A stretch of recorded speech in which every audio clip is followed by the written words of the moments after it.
शब्द गुरु सतनाम श्री गुरु दीप निवास साहिब श्री गुरु ग्रंथ साहिब महाराज के पावन पवित्र मुकद्दस नगोद दे विच साडे तो विच चुके बहुत ही सत्कार प्यारे वीर संदीप सिंह सिद्धू की याद दे विच जुड़े पए मोअज़्ज़िज़ हाज़रीन, आओ सब तो पहला गुरुदेव पातशाह की बख्शिश मुकद्दस फतेह बुलंद करिए। सत्कार सतनाम जी। वाहिगुरू जी का खालसा वाहिगुरू जी की फतेह। संदीप सिंह सिद्धू अक्सर जिसमें असीं दीप सिद्धू के नाम के नाल मुखातिब होंदे सी, उस बारे जिहड़ियां मैं गल्लां करनियां ने जिन्ना कि मैं उसके नाल रहा जिन्ना कि मैं उसको समझिया ਉਹਦੇ ਵਿੱਚ ਅਹਿਮ ਤੱਤ ਸੀ ਕਿ ਮੇਰਾ ਵਿਸ਼ਾ ਇਤਿਹਾਸਕਾਰੀ ਸੀ ਤੇ ਮੈਂ ਜਿੰਨਾ ਵਿਸ਼ਲੇਸ਼ਣ ਉਸ ਦੀ ਸ਼ਖਸੀਅਤ ਦਾ, ਉਸ ਦੀ ਕਹੀ ਗੱਲ ਦਾ, ਉਸ ਦੇ ਨਜ਼ਰੀਏ ਦਾ ਔਰ ਜਿਸ ਤਰ੍ਹਾਂ ਦਾ ਵਰਤਾਂਤ ਉਸਨੇ ਪੰਜਾਬ ਦੇ ਇਸ ਮਾਹੌਲ ਵਿੱਚ ਸਿਰਜਿਆ, ਮੈਂ ਉਹ ਸਾਰਾ ਘਟਨਾਕ੍ਰਮ ਤੁਹਾਡੇ ਨਾਲ ਤਾਰੀਖੀਆਂ ਘਟਨਾਵਾਂ ਦੇ ਵਿੱਚੋਂ ਹੀ ਸਾਂਝਾ ਕਰਾਂਗਾ। ਦੀਪ ਜੀ और मेरी पहली जी साझ है उदों दीप पंजाब नहीं सी आया ते एक दिन एक नंबर तो मैंने 2 बारी 3 बारी 4 बारी फोन आता है, मैं नहीं चुकता करना नंबर सी। फिर एक टेक्स्ट मैसेज आता है दीप सिद्धू हेयर सर। मैं नहीं सी जानता दीप सिद्धू कौन है क्योंकि मैं फिल्म नहीं देखता। मैं जो वापस गल की मैं तुसीं कौन हो, कहते मैं दीप सिद्धू तुसीं जानते नहीं। मैं क्या वीर जी नहीं जानता। कहता तुसीं मेरी फिल्म नहीं वेखी। मैं क्या वीर जी मैं फिल्म नहीं वेखता। कहता मैं तुहाडे कुछ लैक्चर सुने ने, मैं इतिहास के उपर तुहाडे नाल कुछ गल्लां साझीआं करना जां पुछना चाहुंदा है ते तुसीं कदों वक्त दवोगे। तो इस गल का मैं अपने आप में हमेशा ही खुश नसीब समझदा हुंदा है कि कोई साडा वीर कहे कि मैं इतिहास के बारे कुछ सीखना चाहता हूं। मैं क्या जदों भी तुहाडा दिल करे वीर जी तुसीं मैनूं फोन कर सकते हो। मैं फिर अपने बेटे को कहा, मैं क्या कि दीप सिद्धू दस कौन है, कितना है, किहड़ी फिल्म है। फिर मैं इसकी फिल्म जिहड़ी सी वो जरूर वेखी। उस तो बाद अक्सर जे गलबात हुंदी सी तां इतिहास के बारे हुंदी सी। पंजाब आया मैनूं मिलिया। ਹੁਣ ਮੈਂ ਥੋੜੀ ਅਗਲੀ ਗੱਲ ਤੁਹਾਡਾ ਸਾਂਝੀ ਕਰਦਾ। ਜਿਹੜਾ ਇੱਕ ਸਵਾਲ ਦੀਪ ਸਿੱਧੂ ਦੇ ਬਾਰੇ ਉਸ ਦੇ ਅੰਤਮ ਸੰਸਕਾਰ ਤੋਂ ਲੈ ਕੇ ਉਸ ਦੀ ਅੰਤਮ ਅਰਦਾਸ ਤੱਕ ਸਾਡੇ ਸਾਰਿਆਂ ਦੇ ਮਨਾਂ ਦੇ ਵਿੱਚ ਇੱਕ ਸਵਾਲ ਦਾ ਜਨਮ ਲੈ ਰਿਹਾ ਨਾ ਕਿ ਉਸ ਰੂਹ ਦੇ ਵਿੱਚ ਇਹੋ ਜਿਹਾ ਵਿਲੱਖਣਪਨ ਕੀ ਸੀ। ਵੇਖੋ ਇਤਿਹਾਸ ਦੇ ਉੱਪਰ ਅਸੀਂ ਵੀ ਬੋਲਦੇ ਹਾਂ, बहुत सारे प्रचारक ने, बहुत सारे राजनीतिक जथे ने, बहुत सारा साडी प्रीचर क्लास जिहड़ी रोज लैक्चर करती है, जिहड़ी रोज लाइव आउंदे ने, जिहड़े रोज सोशल मीडिया ते बोलदे ने, बहुत लेखक रोज लिखदे ने। दीप सिद्धू दी शख्सियत दे विच ओह विलक्षण कणी किहड़ी सी जिस ने पंजाब दी नौजवानी नूं प्रभावित कीता। मैं इस जवाब लंबेरे रूप देण दे नाल जे मैं छोटे शब्दां दे विच देवां ते 26 जनवरी नूं जदों लाल किले दे उपर सारा घटनाक्रम वापरिया उस समय पहले बंदे जिन्हां ने दीप सिद्धू दा साथ दिता वो सरदार अजमेर सिंह जी ते मैं सी। और साडे वास्ते समस्या ऐ सी कि सारा पंजाब ही सानूं इंज लगदा सी विरोध दे विच खड़ा हो गया।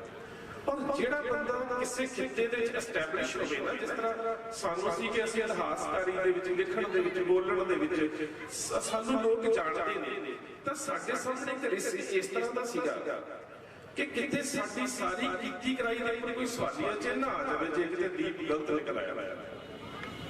सानूं अपने भविख दी भी उत्थे चिंता सी। मैं सरदार जमेर सिंह हुणां नूं फोन कीता, मैं किहा भाजी समस्या बड़ी वड्डी है, खलोना सी दीप दे नाल ते खलोना सानूं पैना भी है ते एक साडा पंजाबी जिहा सुभाਅ है कि जिथे फिर खलोगे फिर पैर पिछे नहीं करना। तां मैनूं उन्हां ने मैं बाहर दसदा मैनूं कहंदे सुप्रीत ਕਹਿੰਦੇ ਮੈਨੂੰ ਇੱਕ ਗੱਲ ਦਾ ਪਤਾ ਹੈ ਕਿ ਦੀਪ ਬੇਈਮਾਨ ਤੇ ਧੋਖੇਬਾਜ਼ ਨਹੀਂ ਸੀ। ਸੋ ਇਹ ਉਹਦੀ ਸ਼ਖਸੀਅਤ ਦਾ ਸਭ ਤੋਂ ਵੱਡਾ ਪੱਖ ਸੀ ਕਿ ਉਹ ਬੇਈਮਾਨ ਤੇ ਧੋਖੇਬਾਜ਼ ਨਹੀਂ ਸੀ। ਹੁਣ ਇਹਦਾ ਪੋਜ਼ਿਟਿਵ ਭਾਗ ਵੇਖੀਏ ਕਿ ਜੇ ਕੋਈ ਧੋਖੇਬਾਜ਼ ਨਹੀਂ ਹੈ ਇਹਦਾ ਮਤਲਬ ਉਹ ਵਫਾਦਾਰ ਹੈ, ਜੇ ਕੋਈ ਬੇਈਮਾਨ ਨਹੀਂ ਹੈ ਇਹਦਾ ਮਤਲਬ ਉਹ ਇਮਾਨਦਾਰ ਹੈ। ਤੇ ਇਹੋ ਹੀ ਤਾਂ ਪੰਜਾਬ ਦਾ ਨੌਜਵਾਨ ਲੀਡਰਾਂ ਚੋਂ ਲੱਭਦਾ। ਸੋ ਆਹ ਜਿਹੜੇ ਦੋ ਗੁਣ ਸੀ ਉਹ ਉਹਦੇ ਵਿੱਚ ਅਹਿਮ ਸੀ। ਫਿਰ ਦੂਜੀ ਗੱਲ ਕਿ ਉਹਨੇ ਨੌਜਵਾਨਾਂ ਨੂੰ ਇੰਨੇ ਵੱਡੇ ਰੂਪ ਚ ਪ੍ਰਭਾਵਿਤ ਕਿਉਂ ਕੀਤਾ। ਵੇਖੋ 70-80 ਸਾਲ ਲੋਕਾਂ ਨੂੰ ਪੰਜਾਬ ਦੀ ਪੋਲਿਟਿਕਸ ਚ ਖਿੱਚੇ ਨੇ, ਸਾਰੀ ਜ਼ਿੰਦਗੀ ਉਹਨਾਂ ਨੇ ਪੰਜਾਬ ਦੀ ਰਾਜਨੀਤੀ ਦੇ ਵਿੱਚ ਲਗਾ ਰਹੀ ਹੈ। ਕੱਲ ਉਹਨਾਂ ਨੇ ਵੀ ਦੁਨੀਆ ਤੋਂ ਜਾਣਾ, ਪਰ ਜਿਵੇਂ ਦਾ ਦੀਪ ਸਿੱਧੂ ਦਾ ਅੰਤਮ ਸੰਸਕਾਰ ਦੇ ਸਮੇਂ ਤੇ ਉਸ ਦੀ ਅਰਦਾਸ ਸਮਾਗਮ ਦੇ ਵਿੱਚ ਜੋ ਲੋਕਾਂ ਦਾ ਪਿਆਰ, ਜੋ ਜਜ਼ਬਾਤ ਸੀ ਪੰਜਾਬ ਦੇ ਕਿਸੇ ਪੋਲੀਟੀਕਲ ਲੀਡਰ ਨੂੰ ਨਹੀਂ ਚਾਹੀਦਾ। ਹੁਣ ਇਹ ਸਵਾਲ ਫਿਰ ਪੈਦਾ ਹੁੰਦਾ ਹੈ ਕਿ ਇਹ ਪਿਆਰ ਲੋਕਾਂ ਦੇ ਮਨਾਂ ਦੇ ਅੰਦਰ ਇਹ ਜਜ਼ਬਾਤ ਜਿਹੜੇ ਸੀ ਉਹਨਾਂ ਦੇ ਜਨਮ ਕਿਵੇਂ ਲਿਆ। ਜੇ ਮੈਂ ਕਿਸੇ ਸਾਇੰਸ ਦੇ ਵਿਦਿਆਰਥੀ ਦੇ ਨਾਲ ਗੱਲ ਕਰਾਂ ਤਾਂ ਮੈਂ ਕਹੂੰਗਾ ਕਿ ਅਕਸਰ ਉਹਨਾਂ ਨੇ ਕਿਤੇ ਪ੍ਰਿਜ਼ਮ ਵੇਖਿਆ ਹੋਵੇਗਾ। ਪ੍ਰਿਜ਼ਮ ਦੇ ਉੱਪਰ ਐਕਸਪੈਰੀਮੈਂਟ ਕਰਾਏ ਜਾਂਦੇ ਸੀ ਕਿ ਰੌਸ਼ਨੀ ਨੂੰ ਉਹਦੇ ਵਿੱਚ ਲਗਾਇਆ ਜਾਂਦਾ ਇੱਕ ਤਿਕੋਨਾ ਨਾਲ ਸ਼ੀਸ਼ੇ ਦੇ ਵਿੱਚੋਂ, ਤੇ ਰੌਸ਼ਨੀ ਦੇ ਫਿਰ ਜਿਹੜੇ 7 ਰੰਗ ਹੁੰਦੇ ਨੇ ਜਿਸ ਨੂੰ ਵੀ ਬਗਾਇਰ ਕਿਹਾ ਜਾਂਦਾ ਉਹ ਸਾਨੂੰ ਦਿਸਦੇ ਨੇ। ਜੇ ਮੈਂ ਆਮ ਆਪਣੀਆਂ ਭੈਣਾਂ ਨਾਲ ਗੱਲ ਕਰਾਂ ਤੇ ਅਕਸਰ ਹੀ ਤੁਸੀਂ ਵੇਖਦੇ ਹੋਵੋਗੇ ਕਿ ਜਦੋਂ ਬਾਰਿਸ਼ ਪੈ ਕੇ ਹਟਦੀ ਹੈ ਤੇ ਸਮਾਨ ਦੇ ਉੱਪਰ 7 ਰੰਗੀ ਪੀਂਘ ਬਣ ਜਾਂਦੀ ਹੈ। ਉਹ ਪੀਂਘ ਉਹਨਾਂ ਚਿਰ ਬਣ ਨਹੀਂ ਸਕਦੀ, ਉਹਨਾਂ ਚਿਰ ਤੱਕ ਜਿਹੜੀ ਰੌਸ਼ਨੀ ਹੈ ਉਹਦੇ 7 ਰੰਗ ਨਹੀਂ ਬਣ ਸਕਦੇ ਜਿੰਨਾ ਚਿਰ ਪਾਣੀ ਦੀਆਂ ਬੂੰਦਾਂ ਦੇ ਵਿੱਚ ਜਾਂ ਫਿਰ ਉਸ ਸ਼ੀਸ਼ੇ ਦੇ ਵਿੱਚ ਇੱਕ ਲਹਿਰ ਸਾਫ਼ ਨਾ ਹੋਵੇ, ਜਿੰਨਾ ਚਿਰ ਕ੍ਰਿਸਟਲ ਕਲੀਅਰ ਨਾ ਹੋਵੇ। ਹੁਣ ਤੁਸੀਂ ਇਹ ਵੇਖੋ ਕਿ ਜੇ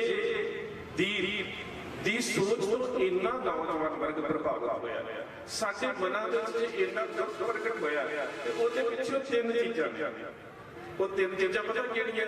ਪਹਿਲਾਂ ਤੇ ਉਹ ਰੋਸ਼ ਜਿਹੜੀ ਗੁਰਬਾਣੀ ਦੀ ਵਿਚਾਰਧਾਰਾ ਚਲਾ ਰਹੀ ਸੀ, ਜਿੱਥੋਂ ਉਹ ਰੌਸ਼ਨੀ ਲੈ ਰਿਹਾ ਸੀ। ਦੂਜੀ ਗੱਲ ਉਹਦਾ ਕ੍ਰਿਸਟਲ ਕਲੀਅਰ, ਬਿਲਕੁਲ ਸ਼ੁੱਧ ਹਿਰਦਾ। ਤੇ ਤੀਸਰੀ ਗੱਲ ਉਹਦੇ ਹਿਰਦੇ ਦੇ ਵਿੱਚ ਉਸ ਰੌਸ਼ਨੀ ਦੇ ਵੱਖ-ਵੱਖ ਰੰਗਾਂ ਨੂੰ ਪਛਾਣਨ ਦੀ ਤੇ ਨਿਖਾੜਨ ਦੀ ਜਿਹੜੀ ਯੋਗਤਾ ਸੀ। ਇਹ ਸਭ ਤੋਂ ਅਹਿਮ ਗੱਲ ਸੀ ਕਿ ਜਿੰਨਾ ਚਿਰ ਤੱਕ ਸ਼ੀਸ਼ਾ ਸਾਫ਼ ਨਾ ਹੋਵੇ ਉਹਨਾਂ ਚਿਰ ਤੱਕ ਉਹ ਰੌਸ਼ਨੀ ਦੇ ਰੰਗਾਂ ਨੂੰ ਸਾਡੇ ਸਾਹਮਣੇ ਨਿਖਾਰ ਕੇ ਪੇਸ਼ ਨਹੀਂ ਕਰ ਸਕਦਾ। ਇਹ ਸੀ ਉਹਦੇ ਹਿਰਦੇ ਦੀ ਸ਼ੁੱਧਤਾ, ਇਹ ਸੀ ਉਹਦਾ ਕ੍ਰਿਸਟਲ ਕਲੀਅਰ ਹੋਣਾ। ਹੁਣ ਅਗਲੀ ਗੱਲ ਤੇ ਆ ਜਾਂਦੀ ਹੈ, ਉਸ ਨੇ ਇਸ ਨੂੰ ਕਿਸ ਤਰ੍ਹਾਂ ਸਾਡੇ ਸਾਹਮਣੇ ਪੇਸ਼ ਕੀਤਾ। ਹਰ ਬੰਦਾ ਉਹਦਾ ਇੱਕ ਆਪਣਾ ਪ੍ਰਿਜ਼ਮ ਹੁੰਦਾ ਹੈ, ਪਰ ਜਿਹੜਾ ਧੁੰਦਲਾ ਪ੍ਰਿਜ਼ਮ ਹੈ ਨਾ, ਜਿਹੜਾ ਧੁੰਦਲਾ ਸ਼ੀਸ਼ਾ ਹੈ ਉਹ ਅਕਸ ਨੂੰ ਨਿਖਾਰਦਾ ਨਹੀਂ ਹੈ। ਔਰ ਜਿਹਦੇ ਕੋਲ ਸਾਫ਼ ਅਕਸ ਹੈ ਉਹ ਉਸ ਵਿਚਾਰਧਾਰਾ ਦੇ ਵਿੱਚੋਂ ਭਵਿੱਖ ਨੂੰ ਨਿਖਾਰ ਕੇ ਵੇਖਦਾ। ਹੁਣ ਮੈਂ ਤੁਹਾਨੂੰ ਇੱਕ ਉਦਾਹਰਨ ਦਿੰਦਾ। ਅਸੀਂ ਅਕਸਰ ਕਹਿੰਦੇ ਹਾਂ ਸੰਤ ਜਰਨੈਲ ਸਿੰਘ ਖਾਲਸਾ ਦੇ ਸਮੇਂ ਹੋਰ ਵੀ ਬਹੁਤ ਸਾਰੇ ਲੀਡਰ ਸੀ, ਬਹੁਤ ਸਾਰੀ ਲੀਡਰਸ਼ਿਪ ਸੀ। ਇੱਥੋਂ ਤੱਕ ਕਿ ਜਿਹੜਾ ਧਰਮਯੁੱਧ ਮੋਰਚਾ ਸੀ ਉਸ ਦੇ ਕੈਂਡੀਡੇਟ ਵੀ ਸੰਤ ਨਹੀਂ ਸਨ, ਪਰ ਫਿਰ ਵੀ ਧਰਮਯੁੱਧ ਮੋਰਚੇ ਦੇ ਵਿੱਚ ਸਭ ਤੋਂ ਜੇ ਅਹਿਮ ਆਗੂ ਦਾ ਸਤਿਕਾਰ ਕਿਸੇ ਨੂੰ ਮਿਲਿਆ ਤੇ ਉਹ ਸ਼ਹੀਦ ਸੰਤ ਜਰਨੈਲ ਸਿੰਘ ਖਾਲਸਾ ਭਿੰਡਰਾਂ ਵਾਲਿਆਂ ਨੂੰ ਮਿਲਿਆ। ਉਹਦਾ ਕਾਰਨ ਕੀ ਹੈ? ਉਹਦਾ ਸਭ ਤੋਂ ਵੱਡਾ ਕਾਰਨ ਇਹ ਹੈ ਕਿ ਅਕਾਲੀ ਦਲ ਵੀ ਉਹਨਾਂ ਹੀ ਮੰਗਾਂ ਦੇ ਵਾਸਤੇ ਲੜ ਰਿਹਾ ਸੀ, ਧਰਮਯੁੱਧ ਮੋਰਚਾ ਵੀ ਉਹਨਾਂ ਮੰਗਾਂ ਦੇ ਵਾਸਤੇ ਸੀ, ਸੰਤ ਜਰਨੈਲ ਸਿੰਘ ਵੀ ਉਸੇ ਹੀ ਮੋਰਚੇ ਦੀ ਲਹਿਰ ਦੇ ਵਿੱਚ ਸਨ। ਪਰ ਸੰਤ ਜਰਨੈਲ ਸਿੰਘ ਤੇ ਅਕਾਲੀ ਦਲ ਦੇ ਪ੍ਰਿਜ਼ਮ ਦੇ ਵਿੱਚ ਸਾਰੀਆਂ ਘਟਨਾਵਾਂ ਨੂੰ ਵੇਖਣ ਦੇ ਵਿੱਚ ਬੜਾ ਫਰਕ। ਇੱਕ ਅੰਗਰੇਜ਼ ਤਾਰੀਖ ਕਰਦਾ ਜਾਂ ਤੁਸੀਂ ਕਹਿ ਸਕਦੇ ਹੋ ਕਿ ਅੰਮ੍ਰਿਤਸਰ ਆਈ। ਜਦੋਂ ਅੰਮ੍ਰਿਤਸਰ ਆਈ ਤੇ ਇਹ 84 ਤੋਂ ਬਾਅਦ ਦੀ ਗੱਲ ਹੈ, ਉਹਨੇ ਵੱਖ-ਵੱਖ ਦੁਕਾਨਾਂ ਦੇ ਉੱਪਰ ਛੋਟੇ-ਛੋਟੇ ਸਟਾਲਾਂ ਦੇ ਉੱਪਰ ਸੰਤ ਜਰਨੈਲ ਸਿੰਘ ਦੀਆਂ ਤਸਵੀਰਾਂ ਨੂੰ ਵੇਖਿਆ, ਤਸਵੀਰਾਂ ਵੇਖ ਰਹੀਆਂ ਸੀ। ਭਾਵੇਂ ਕਿ ਉਹਨਾਂ ਦਿਨਾਂ ਦੇ ਵਿੱਚ ਇਹ ਉਹ ਸਮਾਂ ਵੀ ਅਸੀਂ ਸਾਰੇ ਉਹਨਾਂ ਹਾਲਾਤਾਂ ਚੋਂ ਲੰਘੇ ਆ ਕਿ ਸੰਤ ਜਰਨੈਲ ਸਿੰਘ ਦੀ ਤਸਵੀਰ ਖਰੀਦ ਕੇ ਘਰ ਰੱਖਣ ਚੋਂ ਵੀ ਲੋਕ ਡਰਦੇ ਸੀ। लोग फिर भी खरीद रहे हैं। ਤੇ ਅਖੀਰ ਉਸ ਨੇ ਉਸ ਸਮੇਂ ਦਮਦਮੀ ਟਕਸਾਲ ਦੇ ਸਿੰਘ ਸੀ, ਉਹਨਾਂ ਨੂੰ ਸਵਾਲ ਕੀਤਾ ਕਿ ਸੰਤ ਜਰਨੈਲ ਸਿੰਘ ਇਸ ਧਰਮ ਯੁੱਧ ਮੋਰਚੇ ਦਾ ਡਿਕਟੇਟਰ ਨਹੀਂ ਸੀ। ਸੰਤ ਜਰਨੈਲ ਸਿੰਘ ਅਕਾਲ ਤਖਤ ਦਾ ਜਥੇਦਾਰ ਵੀ ਨਹੀਂ ਸੀ। ਸੰਤ ਜਰਨੈਲ ਸਿੰਘ ਸ਼੍ਰੋਮਣੀ ਕਮੇਟੀ ਦਾ ਪ੍ਰਧਾਨ ਵੀ ਨਹੀਂ ਸੀ। ਸੰਤ ਜਰਨੈਲ ਸਿੰਘ ਅਕਾਲੀ ਦਲ ਦਾ ਪ੍ਰਧਾਨ ਵੀ ਨਹੀਂ ਸੀ। ਪਰ ਕਾਰਨ ਕੀ ਹੈ ਕਿ ਉਹ ਜਿਹੜੇ ਵੱਡੇ ਅਹੁਦੇ ਜਿਨ੍ਹਾਂ ਦੇ ਕੋਲ ਸੀ ਉਹਨਾਂ ਦੀਆਂ ਤਸਵੀਰਾਂ ਨਹੀਂ ਵੇਖੀਆਂ। ਸੰਤ ਜਰਨੈਲ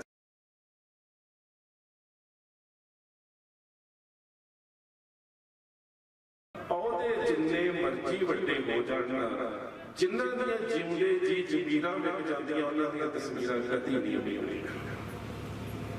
ਤੇ ਤਸਵੀਰਾਂ ਉਹਨਾਂ ਦੀਆਂ ਵਿਕਦੀਆਂ ਜਿਨ੍ਹਾਂ ਦੀਆਂ ਜ਼ਮੀਰਾਂ ਨਹੀਂ। ਇਹ ਇੱਕ ਬੜਾ ਸਿੱਧਾ ਜਿਹਾ ਪੈਰਾਮੀਟਰ ਹੈ। ਹੁਣ ਤੁਸੀਂ ਵੇਖੋ ਕਿ ਸੰਤਾਂ ਦੀ ਉਹ ਤਸਵੀਰ ਕਿਉਂ ਵਿਕੀ? ਕਾਰਨ ਤੇ ਮਿਲ ਗਿਆ ਕਿ ਕਿਉਂ ਵਿਕੀਆਂ। ਪਰ ਸੰਤ ਜਰਨੈਲ ਸਿੰਘ ਉਹਨਾਂ ਨੇ ਵੀ ਨੌਜਵਾਨੀ ਦੇ ਉੱਪਰ ਕਿਹੜਾ ਪ੍ਰਭਾਵ ਛੱਡਿਆ? ਜਦੋਂ ਅਸੀਂ ਅਨੰਦਪੁਰ ਸਾਹਿਬ ਦੇ ਮੱਦੇ ਦੀ ਗੱਲ ਕਰਦੇ ਹਾਂ, ਉਸ ਰੋਸ਼ਨੀ ਦੇ ਵਿੱਚ ਅਕਾਲੀ ਦਲ ਜਦੋਂ ਉਸ ਨੂੰ ਪਰਿਭਾਸ਼ਾ ਕਰਦਾ ਸੀ ਨਾ, ਉਹ ਕਹਿੰਦਾ ਸੀ ਕਿ ਸਾਡੀਆਂ ਮੰਗਾਂ ਮੰਨੀਆਂ ਜਾਣ। ਇੱਥੇ ਗੱਲ ਕਰਦਾ, ਪਰ ਸੰਤ ਜਰਨੈਲ ਸਿੰਘ ਅਗਲੀ ਗੱਲ ਕਰਦਾ ਸੀ ਕਿ ਮੰਗਾਂ ਤਾਂ ਮੰਨੀਆਂ ਜਾ ਸਕਦੀਆਂ ਨੇ, ਪਰ ਇਹਨਾਂ ਇੱਕ ਵਾਰੀ ਮੰਗਾਂ ਮੰਨ ਰਹਿ ਜਾਣ ਦੇ ਨਾਲ ਕੌਮ ਦੀ ਸਮੱਸਿਆ ਦਾ ਸਦੀਵੀ ਹੱਲ ਕਰਨਾ। ਕੌਮ ਦੀ ਸਮੱਸਿਆ ਗੁਲਾਮੀਆਂ ਤੁਹਾਨੂੰ ਆਜ਼ਾਦੀ ਦੇ ਰਾਹ ਇਹ ਹੁੰਦਾ ਹੈ ਸਮਝ ਦੇ ਵਿੱਚ ਤੇ ਜਾਣਨ ਦੇ ਵਿੱਚ ਅੰਤਰ। ਇੱਕ ਜਰਨਲਿਸਟ ਨੇ ਹਰਚੰਦ ਸਿੰਘ ਲੰਗੋਵਾਲ ਦੀ ਇੰਟਰਵਿਊ ਵੀ ਕੀਤੀ ਤੇ ਸੰਤ ਜਰਨੈਲ ਸਿੰਘ ਦੀ ਵੀ। ਤੇ ਬਾਹਰ ਆ ਕੇ ਉਸ ਨੂੰ ਪੁੱਛਿਆ ਗਿਆ ਕਿ ਤੁਸੀਂ ਦੋਹਾਂ ਨੂੰ ਇੰਟਰਵਿਊ ਕੀਤਾ ਹੈ, ਤੁਸੀਂ ਦੋਹਾਂ ਨੂੰ ਇੰਟਰਵਿਊ ਕੀਤਾ ਹੈ, ਅੰਤਰ ਕੀ ਲੱਗਾ ਹੈ? ਇੱਕੋ ਮੁੱਦੇ ਤੇ ਗੱਲ ਹੋਈ ਹੈ ਕਿ ਸਿੱਖਾਂ ਦੀਆਂ ਮੰਗਾਂ ਕੀ ਹੈ? ਉਸ ਦਾ ਜਵਾਬ ਸੀ ਕਿ ਜਿਹੜੇ ਅਕਾਲੀ ਲੀਡਰ ਨੇ ਉਹ ਸਿੱਖਾਂ ਦੀਆਂ ਸਮੱਸਿਆਵਾਂ ਨੂੰ ਜਾਣਦੇ ਨੇ, ਪਰ ਸੰਤ ਜਰਨੈਲ ਸਿੰਘ ਉਹਨਾਂ ਸਮੱਸਿਆਵਾਂ ਦੇ ਬਾਰੇ ਧੁਰ ਅੰਦਰ ਦੀ ਸਮਝ ਰੱਖਦਾ। ਇਹ ਅਸਰ ਪਤਾ ਸਾਨੂੰ ਸਾਰਿਆਂ ਨੂੰ ਹੁੰਦਾ ਕਿ ਜਾਣਕਾਰੀ ਔਰ ਗਿਆਨ ਇਹ ਸ਼ਬਦ ਇੱਕੋ ਜਿਹੇ ਲੱਗਦੇ ਨੇ, ਪਰ ਇਹਨਾਂ 'ਚ ਅੰਤਰ ਇਹ ਹੁੰਦਾ। ਮੰਨ ਲਓ ਬੱਸ ਦਾ ਐਕਸੀਡੈਂਟ ਹੋ ਜਾਂਦਾ, ਅਖਬਾਰ ਦੇ ਵਿੱਚ ਅਸੀਂ ਸਾਰੇ ਪੜ੍ਹ ਲੈਣਾ ਕਿ ਐਕਸੀਡੈਂਟ ਹੋ ਗਿਆ। ਇਹ ਜਾਣਕਾਰੀ ਹੈ, ਇਨਫੋਰਮੇਸ਼ਨ ਹੈ, ਇਹ ਤੁਹਾਡੇ ਤੱਕ ਵੀ ਹੋਣੀ, ਮੇਰੇ ਤੱਕ ਵੀ ਹੋਣੀ ਹੈ। ਪਰ ਉਹਦੇ ਕਾਰਨ ਕੀ ਸੀ ਉਹਨਾਂ ਨੂੰ ਐਨਾਲਾਈਜ਼ ਕਰਨਾ ਇਹ ਗਿਆਨ। ਘਟਨਾ ਕਰਨ ਦਾ ਕਾਰਨ ਨੂੰ ਐਨਾਲਾਈਜ਼ ਕਰਨਾ। ਸੋ ਦੀਪ ਸਿੱਧੂ ਨੇ ਜੇ ਅੱਜ ਨੌਜਵਾਨੀ ਨੇ ਇੰਨੀ ਪ੍ਰਵਾਨਗੀ ਦਿੱਤੀ ਤੇ ਉਹਦਾ ਅਹਿਮ ਕਾਰਨ ਸੀ ਕਿ ਉਸ ਨੇ, ਅਸੀਂ ਜਦੋਂ ਕਿਸਾਨੀ ਸੰਘਰਸ਼ ਦੀ ਗੱਲ ਕਰਦੇ ਹਾਂ, ਹੁਣ ਤੁਹਾਨੂੰ ਪਤਾ ਲੱਗੇਗਾ ਕਿ ਕਿਉਂ ਨੌਜਵਾਨੀ ਨੇ ਸਵੀਕਾਰਿਆ। ਕਿਸਾਨ ਸੰਘਰਸ਼ ਦੇ ਵਿੱਚ ਸਾਡੇ ਸਾਹਮਣੇ ਮੁੱਦਾ ਕੀ ਸੀ?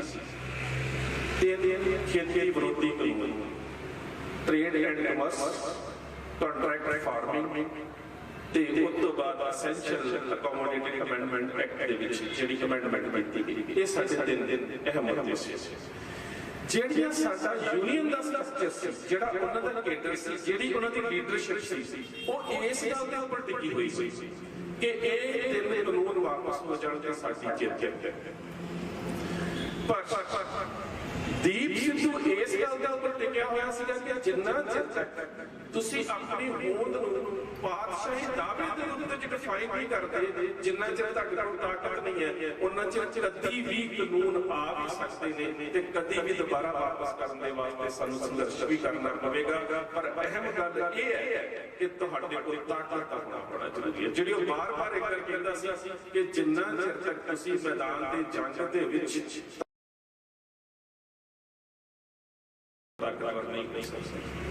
ਉਹ ਇਸ ਨੂੰ ਜ਼ੋਨ ਦੇ ਨਾਲ ਜੁੜ ਕੇ ਵੇਖ ਰਿਹਾ ਸੀ।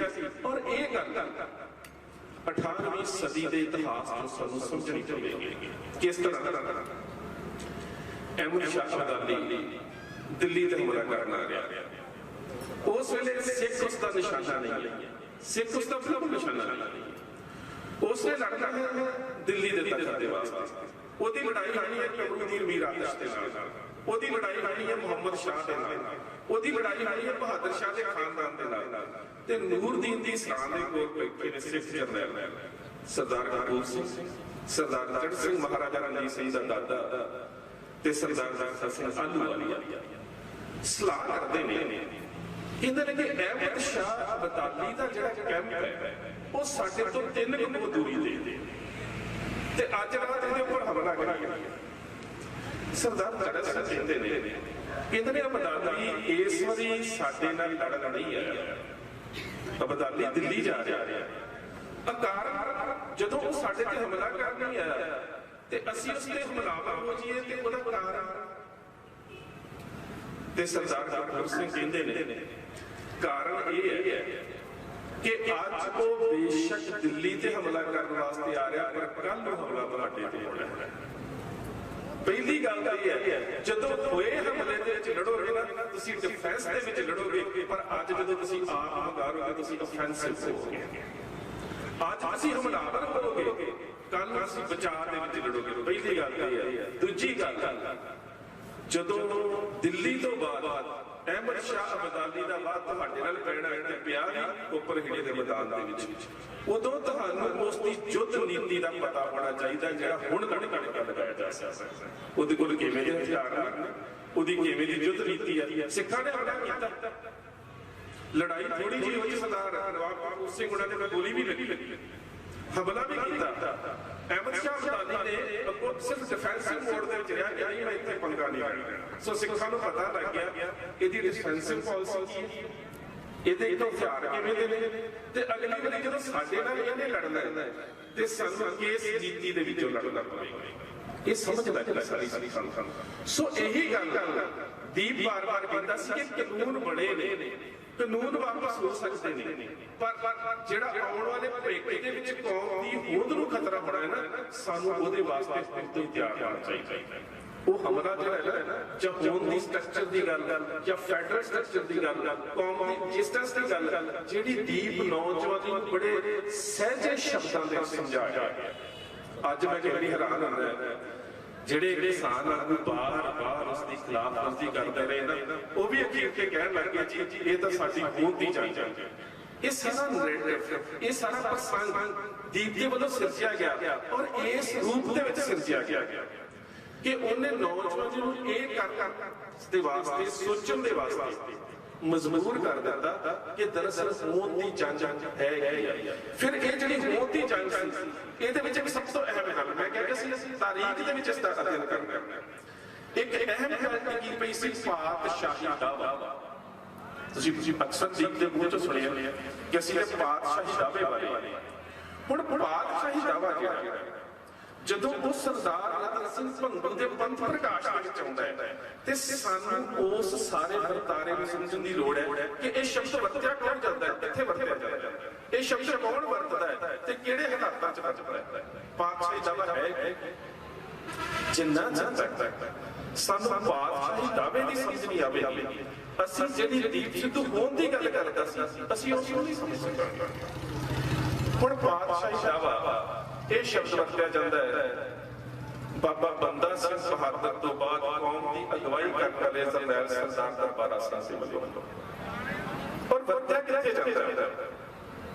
ਜਿਸ ਵੇਲੇ ਨਾਦਰ ਸ਼ਾਹ ਨੂੰ ਸਿੱਖ ਮੈਦਾਨੇ ਜੰਗ ਦੇ ਵਿੱਚ ਬੁਰਾ ਹਾਲ ਕਰਦੇ ਨੇ, ਜਿੱਥੇ ਜਿੱਥੇ ਵੀ ਗੁਰਿੱਲਾ ਢੰਗ ਦੇ ਨਾਲ ਲੜਦੇ ਨੇ। ਉਸ ਤੋਂ ਬਾਅਦ ਜ਼ਕਰੀਆ ਖਾਨ ਲਾਹੌਰ ਦਰਬਾਰ ਦੇ ਆਪਣੇ ਦਰਬਾਰੀਆਂ ਨੂੰ ਬੈਠ ਕੇ ਸਲਾਹ ਕਰਦਾ ਹੈ, ਉਹਦੀ ਗੱਲਬਾਤ ਹੁੰਦੀ ਉਸ ਵੇਲੇ। ਸਵਾਲ ਇਹ ਪੁੱਛਿਆ ਜਾਂਦਾ ਜ਼ਕਰੀਆ ਖਾਨ ਨੂੰ ਕਿ ਜਿਹੜੇ ਇਹਨਾਂ ਸਿੱਖਾਂ ਨੇ ਮੇਰਾ ਇੰਨਾ ਨੁਕਸਾਨ ਕੀਤਾ ਇਹ ਕੌਣ ਨੇ? ਤੇ ਉਹ ਕਹਿੰਦਾ ਸਿੱਖ ਨੇ। ਕਹਿੰਦਾ ਰਹਿੰਦਾ ਕਿੱਥੇ ਨੇ? ਕਹਿੰਦਾ ਘੋੜਿਆਂ ਦੀਆਂ ਕਾਠੀਆਂ ਤੇ। ਕਹਿੰਦਾ ਖਾਂਦੇ ਕੀ ਹੈ?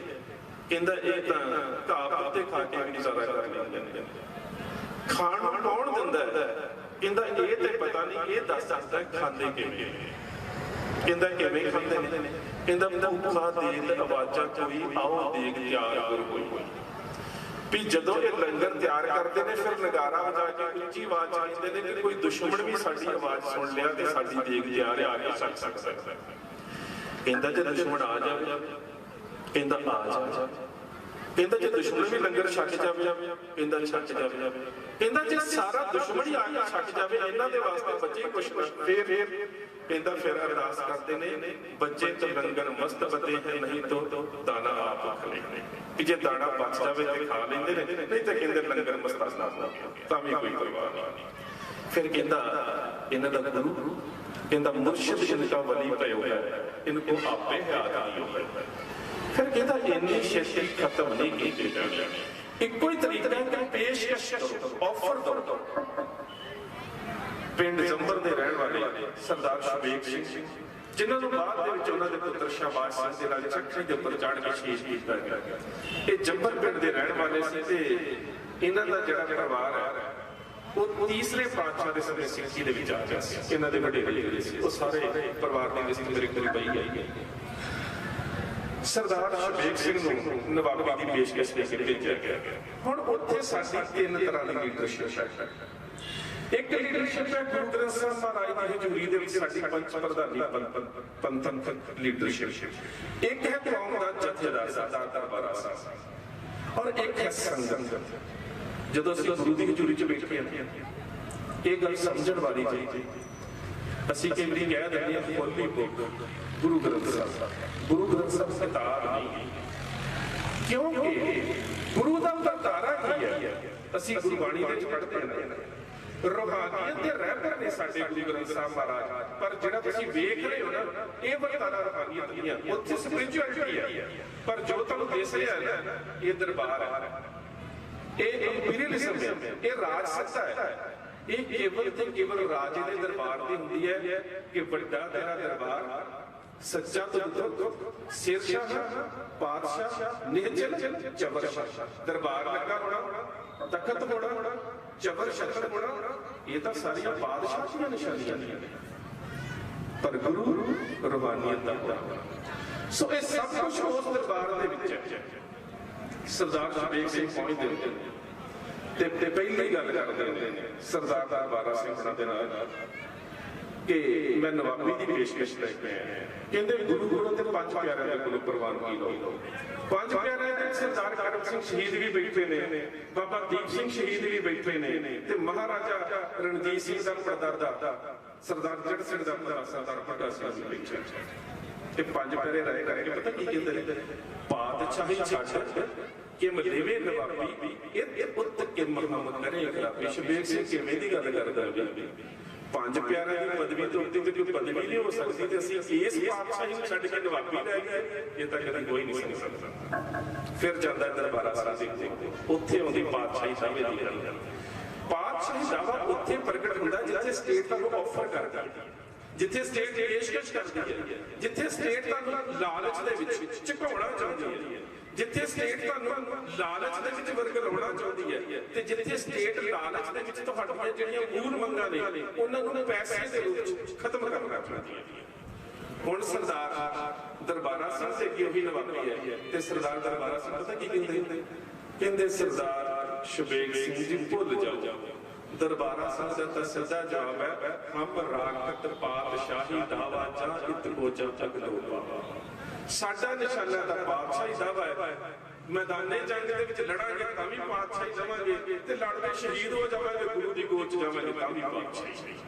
साडी तां खेड ही वही है। हुण यही गल सानू दीप सिद्धू समझाउंदा सी कि जिस दिन सानू ये समझ लग गई ना पातशाही दावा की होंदा है कि जदों स्टेट तुहानूं कुछ ऑफर करदी है, जदों सरकार दे वल्लों तुहानूं कुछ पेशकश कीतियां जांदियां ने ते तुसीं अपनी कौम दे हितां नूं भुला के उन्हां पेशकशां जां उन्हां नवाबियां नूं स्वीकार कर लैंदे हो ते तुसीं पातशाही दावे तो लंघ चले जाओ, तुसीं पातशाही दावे नूं छड्ड नहीं दे। सो ਉਹ ਇਹੀ ਗੱਲ ਕਰਦਾ ਸੀ, ਇਹੀ ਉਹਦੀ ਗੱਲ ਕ੍ਰਿਸਟਲ ਕਲੀਅਰ ਸੀ ਕਿ ਹੋਂਦ ਦੀ ਜੰਗ ਤੇ ਪਾਤਸ਼ਾਹੀ ਦਾਅਵੇ ਦੀ ਜੰਗ। ਇਹਨਾਂ ਦਾ ਸਬੂਤ ਇਹੀ ਹੈ ਕਿ ਲੀਡਰ ਇਮਾਨਦਾਰ ਹੋਣਾ ਚਾਹੀਦਾ, ਲੀਡਰ ਵਿਗੜਨ ਵਾਲਾ ਨਹੀਂ ਹੋਣਾ ਚਾਹੀਦਾ, ਲੀਡਰ ਝੁਕਣ ਵਾਲਾ ਨਹੀਂ ਹੋਣਾ ਚਾਹੀਦਾ। ਇਹ ਸਾਰੀਆਂ ਗੱਲਾਂ ਉਹਦੀ ਸ਼ਖਸੀਅਤ ਦੇ ਵਿੱਚ ਸੀ। ਅਗਲੀ ਗੱਲ ਵਕਤ ਮੈਨੂੰ ਦੱਸਦਾ ਹੈ ਕਿ ਅਗਲੀ ਗੱਲ ਗੁਰੂ ਗੋਬਿੰਦ ਸਿੰਘ ਮਹਾਰਾਜ ਜੀ ਨੇ ਨਾ ਜ਼ਫਰਨਾਮੇ ਦੇ ਵਿੱਚ ਬੜੀ ਅਹਿਮ ਗੱਲ ਕਰੀ ਹੈ। वो कहते ने कि खुशवत फिरदौसी खुश बयां शताबीशवत कारे आहा मरना। गुरु साहब ने फिरदौसी का शाहनामा पढ़िया, पढ़न तो बाद दुनिया की सब तो बड़ी रचना करनी चाहिए लिखत दे विच।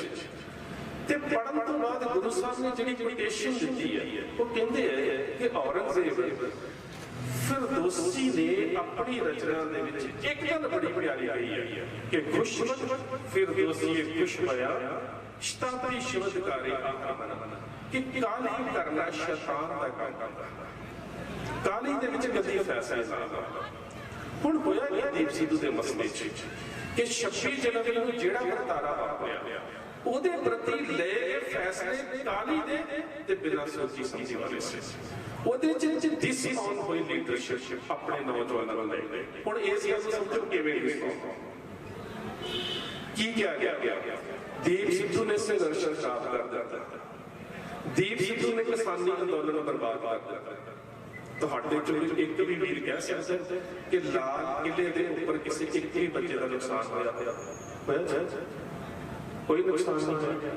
ਲਾਲ ਕਿਲੇ ਦਾ ਕੋਈ ਨੁਕਸਾਨ ਨਹੀਂ ਕਿਤੇ ਇੱਕ ਇੱਟ ਨਹੀਂ ਤੋੜੀ ਹੋਈ।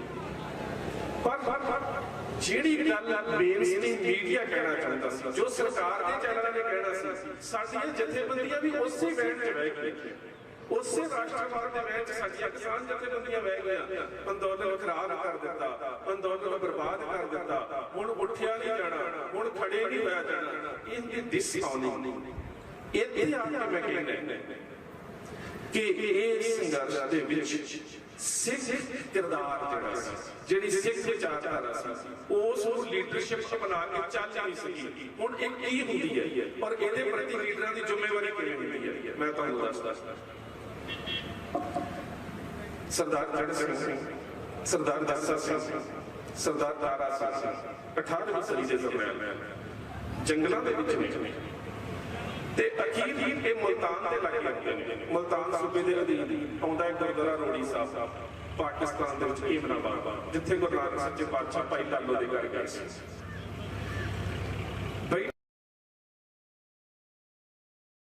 ਕਿਉਂ ਨਾ ਗੁਰਦੁਆਰਾ ਰੋੜੀ ਸਾਹਿਬ ਦੇ ਦਰਸ਼ਨ ਕੀਤੇ ਜਾਣ। ਤੇ ਉਸ ਵੇਲੇ ਮੁਲਤਾਨ ਦਾ ਗਵਰਨਰ ਪਤਾ ਕੌਣ ਹੈ? ਲਖਪਤ ਰਾਏ ਦਾ ਭਰਾ ਜਸਪਤ ਰਾਏ। ਦੋਵੇਂ ਭਰਾ ਜੱਸੂ ਸਿੱਖ ਲੱਖੂ ਤੇ ਜੱਸੂ ਕਹਿੰਦੇ ਹੁੰਦੇ ਸੀ, ਦੋਵੇਂ ਸਿੱਖਾਂ ਦੇ ਵਿਰੋਧੀ।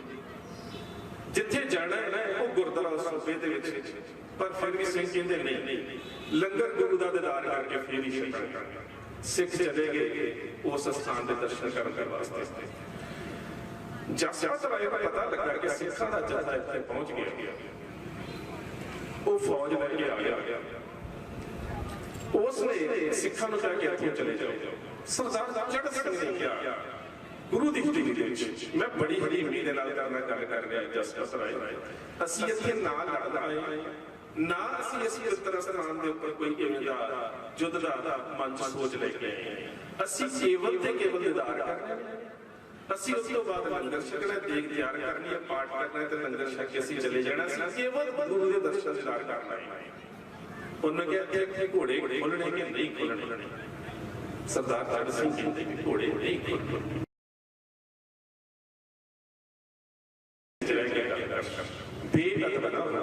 ਘੋੜੇ ਨਹੀਂ ਖੋਲਣੇ। ਕਹਿੰਦਾ ਫਿਰ ਮੈਂ ਤੁਹਾਡੇ ਕੇਸਾਂ ਨੂੰ ਵੱਢ ਕੇ ਉਹਨਾਂ ਦੇ ਰੱਸੇ ਬਣਾਵਾਂਗਾ। ਜਦੋਂ ਇਹ ਗੱਲ ਸੁਣੀ ਹਾਥੀ ਤੇ ਬੈਠਾ ਸੀ ਤੇ ਨਵਾਬੂ ਸਿੰਘ ਨੇ ਕੀ ਸਕਾਰਾ ਦਿੱਤਾ। ਕਹਿੰਦਾ ਲਾਸ਼ ਸਿਰ ਤੋਂ ਬਿਨਾਂ ਗਤੀ ਨਹੀਂ ਹੋਈ। ਉਹ ਕਹਿੰਦਾ ਸਿਰ ਰਹਿ ਕਿੱਥੇ ਗਿਆ? ਕਹਿੰਦਾ ਉਹਦੇ ਸਿੱਖਾਂ ਤੋਂ ਹੀ ਰਹਿ ਗਿਆ। ਕਿਰਪਾ ਰਾਮ ਸਾਈਂ ਫਿਰ ਸਰਦਾਰ ਜੜ ਸਿੰਘ ਦੇ ਕੋਲ ਆਇਆ। ਕਹਿੰਦਾ ਜੀ ਮੇਰਾ ਹੈਗਾ ਤਾਂ ਚੇਲਾ ਮਰੀਦ ਹੈ, ਕਰ ਗਿਆ ਗਲਤੀ, ਮਾਫ ਕਰ ਦਿਓ। ਸਿਰ ਉਹਦਾ ਇੱਥੇ ਰਹਿ ਗਿਆ, ਸਿਰ ਦੇ ਦਿਓ। ਤੇ ਸਰਦਾਰ ਜੜ ਸਿੰਘ ਦੇ ਬਾਹੂ ਸਿੰਘ ਨੂੰ ਕਹਿੰਦੇ ਨੇ ਬਾਹੂ ਸਿੰਘ ਜਿੱਥੇ ਕਿ ਜੇ ਸਿਰ ਪਿਆ ਇਹਨਾਂ ਨੂੰ ਲਿਆ ਕੇ ਦੇ ਦਿਓ। ਪਰ ਕਹਿੰਦੇ ਕਿਰਪਾ ਰਾਮ ਕਰਤੂਤਾਂ ਗਤੀ ਸਿੰਘ ਦੇ ਨਾਲ ਨਹੀਂ ਹੋਣੀ। ਜਿਹੜੀ ਇਹਦੀ ਕਰਤੂਤਾਂ ਸੀ ਗਤੀ ਸਿੰਘ ਦੇ ਨਾਲ। ਉਹਦੇ ਭਰਾ ਨੂੰ ਪਤਾ ਲੱਗਾ ਲਖਪਤ ਰਾਏ ਨੂੰ ਪਹੁੰਚਿਆ ਹੋਇਆ ਤੇ ਲਖਪਤ ਰਾਏ ਨੇ ਲਾਹੌਰ ਆ ਕੇ ਮੁੜ ਕੇ ਇਹ ਐਲਾਨ ਕਰ ਦਿੱਤਾ ਕਿ ਸਿੱਖਾਂ ਨੂੰ ਕਤਲ ਕੀਤਾ ਜਾਵੇਗਾ। ਜਿੱਥੇ ਵੀ ਸਿੱਖ ਮਿਲਦੇ ਨੇ ਖਤਮ ਕਰ ਦਿਓ। ਉਹ ਇਹਦਾ ਕਾਰਨ ਬਣਦਾ ਵੱਡਾ ਘੱਲੂਘਾਰਾ, ਮਾਫ ਕਰਨਾ ਛੋਟਾ ਘੱਲੂਘਾਰਾ। ਛੋਟੇ ਘੱਲੂਘਾਰੇ ਦੇ ਵਿੱਚ ਇੱਕ ਦਿਨ 15,000 ਸਿੱਖ ਸ਼ਹੀਦ ਹੁੰਦਾ ਹੈ। ਤੁਸੀਂ ਜਦੋਂ ਲੜਦਾ ਉਹ ਆਪਣੇ ਸਾਥੀਆਂ ਦੇ ਧੋਖੇ ਦਾ ਸ਼ਿਕਾਰ ਹੋ ਗਿਆ। ਜਦੋਂ ਦੇ ਆਪਣੇ ਸਾਥੀਆਂ ਦੇ ਲੱਕ 'ਚ ਖੰਜਰ ਮਾਰ ਦਿੱਤਾ ਤੇ ਜ਼ਖਮੀ ਹੋਇਆ ਘੋੜੇ ਤੋਂ ਉਤਰਦਾ ਲਹੂ ਲੁਹਾਨ ਹੈ। ਬੜਾ ਬਜ਼ੁਰਗ ਸੀ, ਤਲਵਾਰ ਦੇ ਆਸਰੇ ਖੜਾ ਹੁੰਦਾ। ਤੇ ਉਸ ਜ਼ਹਿਰ ਦਾ ਜਿਹੜਾ ਜਰਨੈਲ ਸੀ ਨਜ਼ਾਰ ਦਾ ਬਿਰਿਆਨੀ ਸੀ, ਉਹ ਕਹਿੰਦਾ ਇਮਾਮ ਸ਼ਮੀਲ ਯਾਰ ਤੂੰ ਲੜਿਆ ਤੇ ਬੜਾ ਚੱਲ, ਬਹੁਤ ਲੰਬੀ ਲੜਾਈ ਲੜੀ ਹੈ, ਪਰ ਮੈਨੂੰ ਇੱਕ ਗੱਲ ਤੇ ਸਮਝ ਨਹੀਂ ਆਉਂਦੀ, ਲੜਾਈ ਕੀਤੀ ਕਾਹਦੇ ਵਾਸਤੇ? ਪੱਥਰਾਂ ਦੇ ਵਾਸਤੇ। ਆ ਤੇਰੀ ਜ਼ਮੀਨ ਪੱਥਰੀ, ਨਾ ਇੱਥੇ ਕੋਈ ਫਸਲ ਹੋਵੇ, ਨਾ ਕੋਈ ਰਹਿਣ ਦੇ ਚੰਗੇ ਸਾਧਨ, ਨਾ ਇੱਥੇ ਕੋਈ ਸਹੂਲਤਾਂ, ਤੂੰ ਇਹਨਾਂ ਪੱਥਰਾਂ ਦੇ ਵਾਸਤੇ ਲੜਿਆ। ਤੇ ਇਮਾਮ ਸ਼ਮੀਲ ਕਹਿੰਦਾ ਮੇਰੀ ਅਸਕੀ ਦਰਅਸਲ ਮੈਂ ਤੈਨੂੰ ਇੱਕ ਗੱਲ ਦੱਸਾਂ, ਮੂਰਖ ਮੈਂ ਨਹੀਂ ਆ। ਤੂੰ ਮੈਨੂੰ ਕਹਿ ਰਿਹਾ ਕਿ ਤੂੰ ਮੂਰਖ ਹੈ, ਪੱਥਰਾਂ ਦੇ ਵਾਸਤੇ ਲੜਦਾ ਰਿਹਾ। ਮੂਰਖ ਮੈਂ ਨਹੀਂ ਆ, ਮੂਰਖ ਤੂੰ ਹੈ। ਇਹ ਤੈਨੂੰ ਪੱਥਰ ਨਜ਼ਰ ਆਉਂਦੇ ਨੇ, ਪਰ ਮੇਰੀ ਕੌਮ ਦੀ ਵਿਰਾਸਤ ਹੈ ਕਿ ਇਕੱਲੇ ਇਕੱਲੇ ਪੱਥਰ ਦੇ ਉੱਪਰ ਮੇਰੀ ਕੌਮ ਦੇ ਨੌਜਵਾਨ ਤੱਕ ਤੁਰਿਆ। ਅਸੀਂ ਇਹਨਾਂ ਦੇ ਵਾਸਤੇ ਲੜੇ। ਕਾਰਨ ਕੀ ਹੈ? ਇਹ ਸਾਡੀ ਭੂਮੀ ਹੈ, ਇਹ ਸਾਡੀ ਸਰਜ਼ਮੀਨ ਹੈ। ਇਹੀ ਗੱਲ ਗਰੀਬ ਸੀ ਤੂੰ ਸਮਝਾਉਂਦਾ ਸੀ ਕਿ ਇਹ ਸਾਡੀ ਜ਼ਮੀਨ ਹੈ, ਇਹ ਸਾਡੀ ਸਰਜ਼ਮੀਨ ਹੈ। ਅਸੀਂ ਇਹਦੇ ਦਾਅਵੇਦਾਰ, ਸਾਡਾ ਕਲਚਰ, ਸਾਡਾ ਨੈਸ਼ਨਲਿਜ਼ਮ ਬਾਕੀ ਦੇਸ਼ ਨਾਲੋਂ ਵੱਖਰਾ ਹੈ, ਸਾਡੀ ਕੌਮੀਅਤ ਵੱਖਰੀ ਹੈ। ਇਹੀ ਗੱਲ ਉਹ ਸਮਝਾਉਂਦਾ ਸੀ। ਤੇ ਫਿਰ ਜਿਹਨਾਂ ਨੇ ਉਹਨੂੰ ਇੰਨੀ ਸ਼ਰੀਕਦਾਰੀ ਦਿੱਤੀ, ਹੁਣ ਤੁਸੀਂ ਵੇਖੋ ਕਿ ਜਿੰਨੀ ਸ਼ਕਤੀ ਉਸ ਲਹਿਰ ਦਾ ਗਦਾਰ, ਕਿਸਾਨ ਸੰਘਰਸ਼ ਦਾ ਗਦਾਰ ਕਿਹਾ ਗਿਆ, ਉਹ ਇੰਨੇ ਥੋੜੇ ਸਮੇਂ ਦੇ ਵਿੱਚ ਫਿਰ ਨਾ ਤੇਰੇ ਭਾਣੇ ਸਰਬੱਤ ਦਾ ਭਲਾ। ਇਹ ਕੇਵਲ ਕਹਿਣ ਵਾਲੀ ਗੱਲ ਥੋੜਾ, ਇਹ ਸਮਝਣ ਤੇ ਮਹਿਸੂਸ ਕਰਨ ਵਾਲੀ ਗੱਲ ਹੈ। ਕਿਉਂਕਿ ਇਸ ਸ਼ਬਦ ਦੇ ਵਿੱਚ ਸਾਡੇ ਸਿੱਖੀ ਦੇ ਚਾਰ ਵੱਡੇ ਸੰਕਲਪ ਪਏ ਨੇ, ਨਾਮ, ਚੜ੍ਹਦੀ ਕਲਾ, ਭਾਣਾ ਤੇ ਸਰਬੱਤ ਦਾ ਭਲਾ। ਜਿੰਨਾ ਚਿਰ ਤੁਹਾਡੇ ਕੋਲ ਨਾਮ ਦੀ ਦਾਤ ਨਹੀਂ ਹੈ, ਉਹਨਾਂ ਚਿਰ ਚੜ੍ਹਦੀ ਕਲਾ ਕੋਈ ਨਹੀਂ ਸਕਦੀ। ਜੇ ਤੁਹਾਡੇ ਕੋਲ ਚੜ੍ਹਦੀ ਕਲਾ ਨਹੀਂ ਹੈ, ਤੁਸੀਂ ਭਾਣਾ ਮੰਨ ਹੀ ਨਹੀਂ ਸਕਦੇ। ਜੇ ਤੁਸੀਂ ਭਾਣਾ ਨਹੀਂ ਮੰਨ ਸਕਦੇ, ਤੁਸੀਂ ਸਰਬੱਤ ਦਾ ਭਲਾ ਕਰ ਹੀ ਨਹੀਂ ਸਕਦੇ। ਇਹਨਾਂ ਚਾਰ ਚੀਜ਼ਾਂ ਨੂੰ ਆਪਸ ਚ ਨਿਚੇੜ ਕੇ ਵੇਖਿਆ ਹੀ ਨਹੀਂ ਜਾ ਸਕਦਾ। ਨਾਮ, ਚੜ੍ਹਦੀ ਕਲਾ, ਭਾਣਾ ਤੇ ਸਰਬੱਤ ਦਾ ਭਲਾ। ਇਹਨਾਂ ਚੋਂ ਇੱਕ ਵੀ ਵੱਖਰਾ ਕਰ ਦਿਓ, ਤੁਸੀਂ ਅੰਤਮ ਨਿਸ਼ਾਨੇ ਤੇ ਪਹੁੰਚ ਹੀ ਨਹੀਂ ਸਕਦੇ। ਹੁਣ ਉਹ ਜਦੋਂ ਕਹਿੰਦਾ ਕਲਾ, ਇਹ ਵਰਤਾਰਾ ਕੀ ਹੈ? ਜਦੋਂ ਕਿਸੇ ਵੀ ਘਟਨਾਕ੍ਰਮ ਜਾਂ ਮੁੱਦੇ ਦੇ ਉੱਪਰ ਗੁਰੂ ਤੋਂ ਓਟ ਆਸਰਾ ਲੈ ਕੇ ਕੌਮ ਦੇ ਵਿੱਚ ਇੱਕ ਸਮੂਹਿਕ ਚੇਤਨਤਾ ਜਨਮ ਲੈਂਦੀ ਹੈ, ਤੇ ਇਹ ਕਲਾ ਹੀ ਵਾਪਰਨੀ ਹੁੰਦੀ ਹੈ। ਕਿਸੇ ਇੱਕ ਮੁੱਦੇ ਦੇ ਉੱਪਰ ਗੁਰੂ ਤੋਂ ਰੋਸ਼ਨੀ ਲੈ ਕੇ ਜਦੋਂ ਕੌਮ ਦੇ ਵਿੱਚ ਸਮੂਹਿਕ ਇੱਕ ਚੇਤਨਤਾ ਜਨਮ ਲੈਂਦੀ ਹੈ, ਇਹੀ ਤੇ ਕਲਾ ਵਾਪਰਨੀ ਹੁੰਦੀ।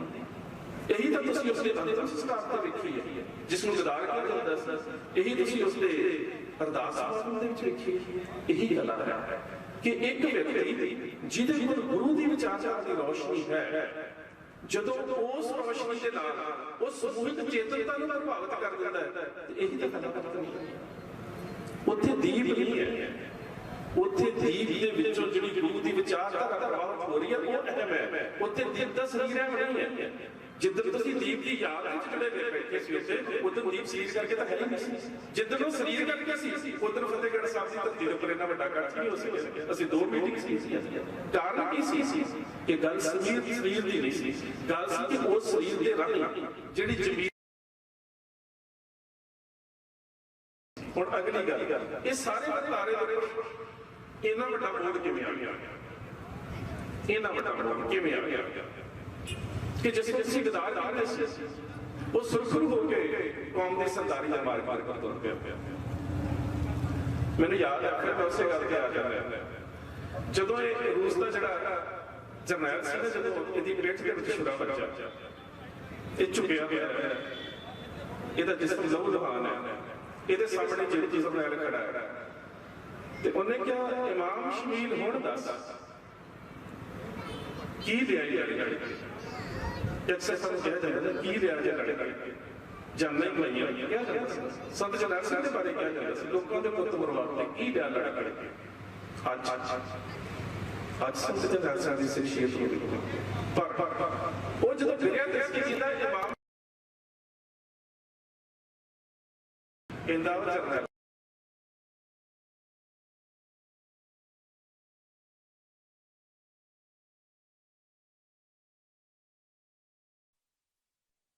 ਜਿੰਮੇ ਪੈ ਕੇ ਵੀ ਸਿੱਧੀ ਹੋ ਜਾਣੀ ਹੈ, ਪਰ ਧੋਖਾ ਕਰਨ ਦੀਆਂ ਜਿਹੜੀਆਂ ਤੁਹਾਡੀਆਂ ਨਜ਼ਰਾਂ ਝੁਕੀਆਂ ਨੇ ਨਾ, ਉਹ ਸਾਰੀ ਉਮਰ ਸਿੱਧੀਆਂ ਨਹੀਂ ਹੋਣੀਆਂ। ਇਹੀ ਹੈ ਅੱਜ ਦੀਪ ਨੂੰ ਗਦਾਰ ਕਹਿਣ ਵਾਲੇ ਕਦੀ ਨਜ਼ਰਾਂ ਸਿੱਧੀਆਂ ਕਰ ਸਕਦੇ। कभी सुरखरू हो सकता है? क्योंकि वो तो चला भी गया, सुरखरू हो के गया।